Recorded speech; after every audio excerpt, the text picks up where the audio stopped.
السلام عليكم weli waxaan ku soo jirnay lesson 3 cutubkii saddexaad ayaan ku soo jirnay waxaan ku guda jirnay saying goodbye sida loo dhaho nabadgelyo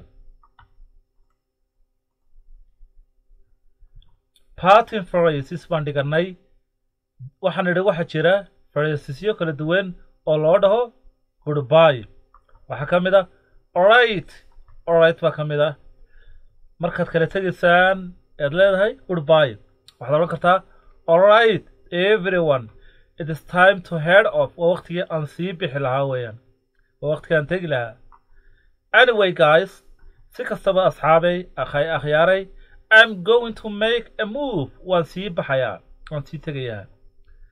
okay everyone haye hagaagii qof walba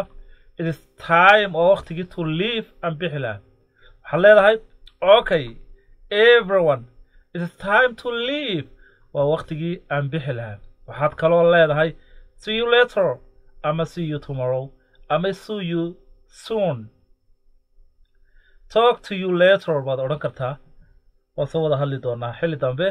ayaan soo wada hadli doonaa waqti kale ayaan soo wada hadli doonaa waxaan kaloo dhiganay if you wanted to say goodbye in a hurry haddii si dhaqsale aad u leedahay goodbye waxaan idhi I'm so sorry waan ka xumahay I have to get rush off waan sii baxaya ama I have got to run waan sii cararaya ween I have got to run waan sii cararaya ama I have got to hurry waan sii dhaqsanaya waxaa kaloo odhan kartaa I'm afraid waxaan ka cabsi qabaa aan ka baqaya I'm going to have to rush off inaan sii baxo I'm going to have to run ama inaan sii cararo inaan sii dhaqsado to rush inaan sii cararo sii dhaqsado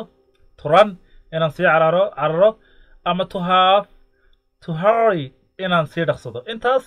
ayaan soo dhiganay maantana waxaan dhigan doonaa saying goodbye politely after meeting someone saying goodbye sida loo dhaho nabadgelyo weliba politely si edboon after meeting someone qof markaad la kulantid markaad qof la kulantid kadib sidaad u odhan lahayd si edboon nice to see you way wanaagsan tahay inaan ku arko nice to see you way wanaagsan tahay inaan ku arko it has been lovely to see you way qurxoonayd inaan ku arko ama way qurux badan tahay inaan ku arko it's been lovely to see you way wacnayd ama way qurux badnayd inaan ku arko it was great to see you aad bay wanaagsanayd great to see you aad bay wanaagsanayd inaan ku arko good to see you baad odhan kartaa good to see you way wanaagsan tahay inaan ku arko have a lovely way qurxoonayd have a lovely way qurux badan tahay inaan ku arko ama have a nice evening fiidnimo wanaagsan have a good day maalintu ha ku wacnaado weeyaan have a good day maalintu ha ku wacnaato saying goodbye to your hostess sida loo yidhaahdo goodbye to your hostess qofka ku martigeliyey waxaad odhan kartaa thank you very much for dinner waad ku mahadsan tahay cashadaada thank you very much for dinner waad ku mahadsan tahay cashada aad igu martigelisay ama thank you very much for lunch waad ku mahadsan tahay qadada it was lovely waxay ahayd mid qurux badan it was lovely waxay ahayd mid qurux badan thank you very much for having me waad ku mahadsan tahay sidaad ii martigelisay thank you very much waad ku mahadsan tahay for having me sidaad ii martigelisay thank you very much for having me waad ku mahadsan tahay sidaad ii martigelisay other ways to say goodbye waa noocyo kale oo loo dhaho goodbye waxaad odhan kartaa take care isku badnow iska taxadir bye nabadgelyo ama bye later man later bro waa kulanti dambe un later man later bro